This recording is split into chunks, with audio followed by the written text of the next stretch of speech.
বাইরে বৃষ্টি হচ্ছে আর ঘরে খিচুড়ি রান্না হবে না, সেটা আবার হয় নাকি? আমরা ছোটোবেলা থেকেই দেখে এসেছি বৃষ্টির সাথে খিচুড়ি একটা ভালোই বন্ধুত্ব আছে।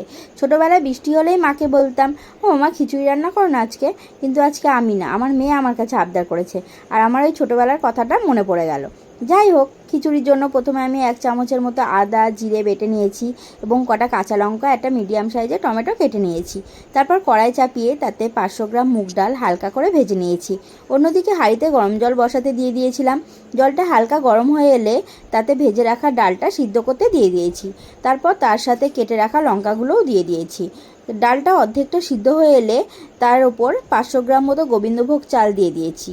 তারপর ওটা নাড়তে থেকেছি এবং অন্যদিকে ফোড়নের জন্য কড়াই চাপিয়ে তাতে কিছুটা সর্ষে তেল দিয়ে তার ওপর জিরে তেজপাতা শুকনো লঙ্কা ফোড়ন দিয়ে তার ওপর একে একে আগে থেকে বেটে রাখা আদা বাটা জিরে বাটা ও টমেটো স্বাদ মতো নুন ও কিছুটা হলুদ দিয়ে হালকা হাতে কষিয়ে নিয়েছি।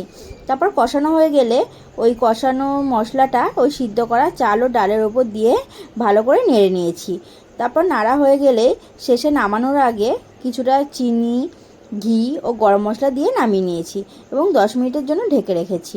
এই বর্ষাতে এখনও যারা খিচুড়ি রান্না করেননি তারা ঝটপট এইভাবে বানিয়ে ফেলুন। টাটা।